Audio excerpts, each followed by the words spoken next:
आतंकी हेडक्वार्टर्स को मिट्टी में मिलाने का है।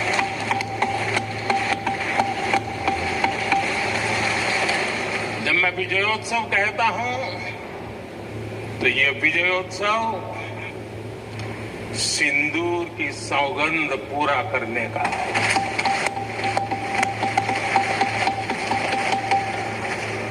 मैं जब ये विजयोत्सव कहता हूं तो भारत की सेना के शौर्य और सामर्थ्य का विजय गाथा कह रहा है। जब मैं विजयोत्सव कह रहा हूं तो 140 करोड़ भारतीयों की एकता, इच्छा शक्ति, उसके एक अप्रतिम जीत का विजयोत्सव की बात करता हूं। आदरणीय अध्यक्ष जी, मैं इसी विजय भाव से इस सदन में भारत का पक्ष रखने के लिए खड़ा हुआ।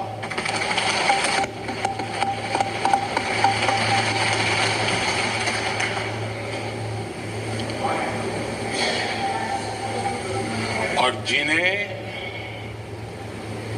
भारत का पक्ष नहीं दिखता है उन्हें मैं आईना दिखाने के लिए खड़ा हुआ।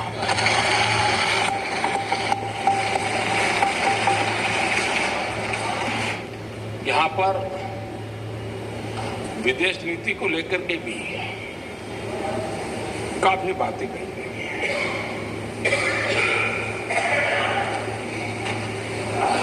दुनिया के समर्थन को लेकर के भी काफी बातें कही गई हैं। मैं आज सदन में कुछ बातें पूरी स्पष्टता से कह रहा हूं। दुनिया में किसी भी देश ने भारत को अपनी सुरक्षा में कार्रवाई करने से रोका नहीं है।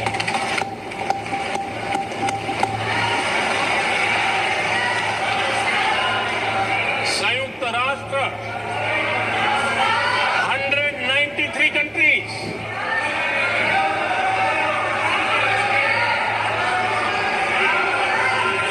सिर्फ 3 देश 193 कंट्री में सिर्फ 3 देश ऑपरेशन सिंदूर के दौरान पाकिस्तान के समर्थन में बयान दिया था। Only 3 countries.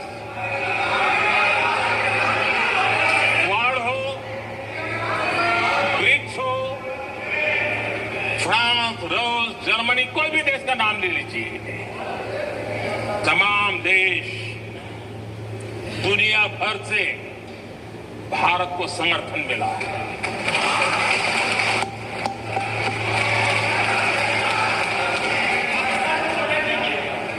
आदरणीय अध्यक्ष जी, दुनिया का समर्थन तो मिला, दुनिया के देशों का समर्थन मिला, लेकिन ये दुर्भाग्य है कि मेरे देश के वीरों के पराक्रम को कांग्रेस का समर्थन नहीं है।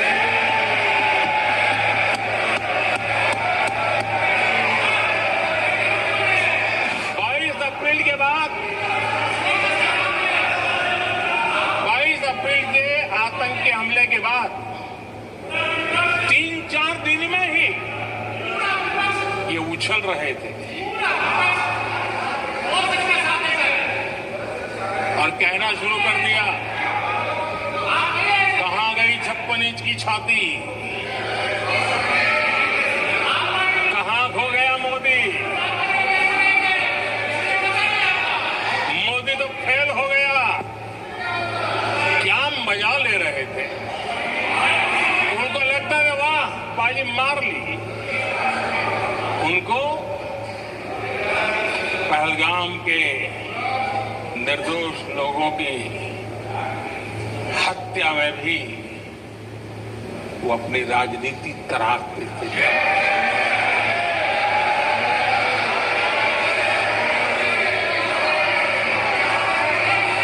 अपनी स्वार्थी राजनीति के लिए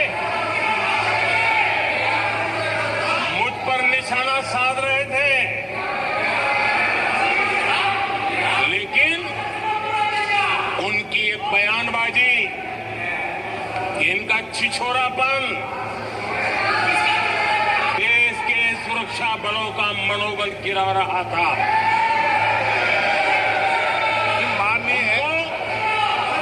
माननीय प्रतिपक्ष के नेता, एक मिनट, प्रतिपक्ष के नेता आपकी बात सबने ध्यान से सुनी। आप बेटे कांग्रेस के और नेताओं को जैसे ये उचित नहीं है आपके लिए। न भारत के सामर्थ्य पर भरोसा है और न ही भारत की सेनाओं पर। इसलिए वो लगातार ऑपरेशन सिंदूर पर सवाल उठा रहे हैं। ऐसा करके आप लोग मीडिया में हेडलाइंस तो ले सकते हैं, लेकिन देशवासियों के दिलों में जगह नहीं बना सकते।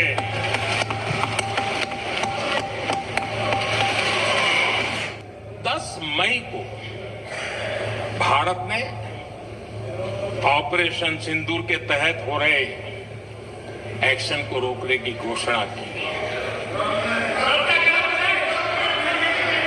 इसको लेकर यहां भांति भांति की बातें कही गई। ये वही प्रोपेगेंडा है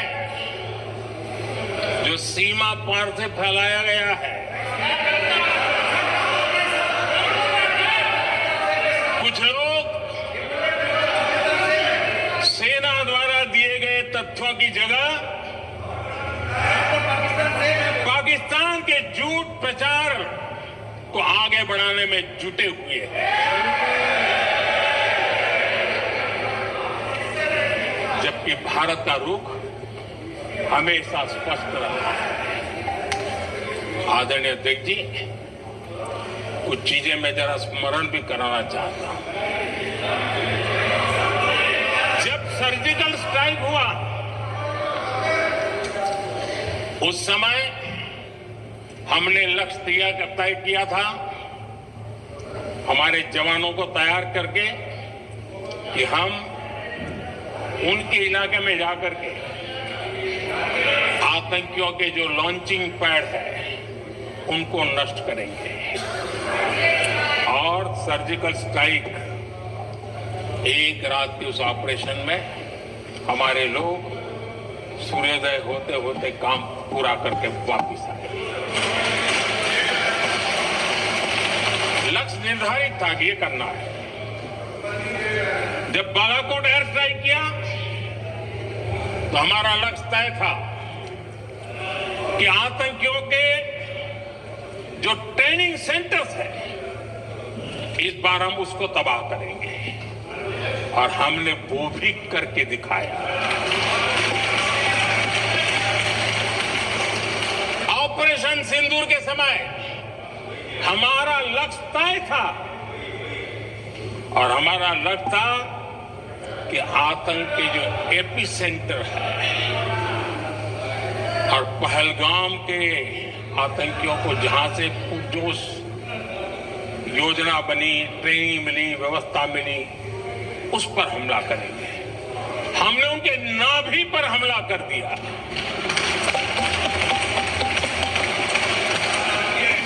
9 तारीख को रात को अमेरिका के उपराष्ट्रपति जी ने मुझसे बात करने का प्रयास किया। वो घंटे भर कोशिश कर रहे थे, लेकिन मेरी सेना के साथ मीटिंग चल रही थी, तो मैंने उनका फोन उठा नहीं पाया। बाद में मैंने उनको कॉल बैक किया। मैंने कहा कि आपका फोन था, 3-4 बार आपका फोन आ गया, क्या है? तो अमेरिका के उपराष्ट्रपति जी ने मुझे फोन पे बताया कि पाकिस्तान बहुत बड़ा हमला करने वाला है। ये उन्होंने मुझे बताया। मेरा जो जवाब था, जिनको समझ नहीं आता है उनको तो नहीं आएगा।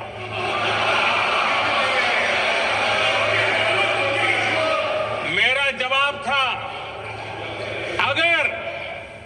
अगर पाकिस्तान का ये इरादा है तो उसे बहुत महंगा पड़ेगा।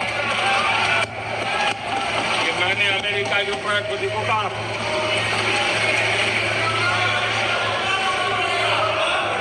अगर पाकिस्तान हमला करेगा तो हम बड़ा हमला कर करके जवाब देंगे। ये मेरा जवाब था।